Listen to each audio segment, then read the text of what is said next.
ဒါတော့ဒီနေ့ပါတဲ့ငပုတ်တင်ဥပါဒီကောင်ကတော့တပိဿာကို3000ခွဲဈေးပါခင်ဗျာဒါတော့ကင်းမုံပါတပိဿာကို3000ဈေးပါခင်ဗျာဒါတော့ငတောင်းပြောက်ပါတပိဿာကို2000ခွဲဈေးပါဒါတော့ငသလားဥပါတပိဿာ30သားကို3000ပါခင်ဗျာ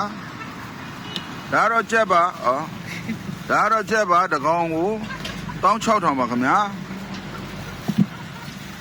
ဒါတော့ငတရားဥပါတပိဿာကို4000ဈေးပါခင်ဗျာဒါတော့ငတရားခုတ်သားပါတပိဿာကို3000ဈေးပါဒါတော့ပဇွန်စီပါ1 kg ကို18000ပါ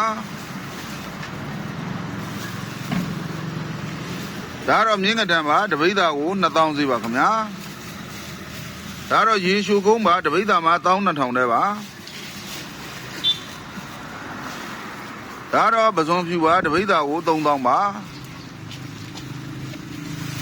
ဒါတော့ငမုတ်ဖြူပါတပိဿာကို3000ဈေးပါဒါတော့ငသဲတို့ပါတပိဿာကို2000ဈေးပါဒါတော့လေခရုအသားတို့ပါတပိဿာကို12000ပါ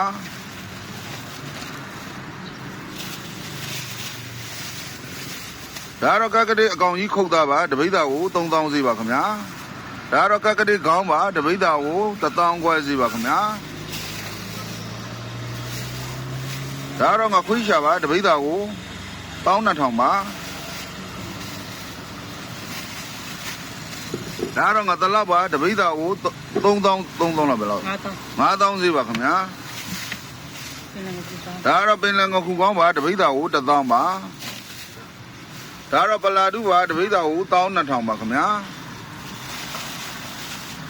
ဒါတော့ပင်လယ်ငစလုံးပါဒီကောင်ကတော့တပိဿာကို2000ပါ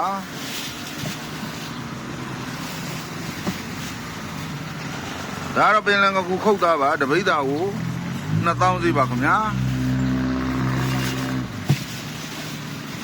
ဒါတော့ငစင်ရိုင်းပါတပိဿာကို2000ခွဲဈေးပါဒါတော့ငရွှေအဝါပါလေသားလေကွင်းဆိုရင်3000ဈေးပါခင်ဗျာစုံတီကြည့်ပေးကြတဲ့အတွက်အားလုံးကိုကျေးဇူးတင်ပါတယ်ခင်ဗျာ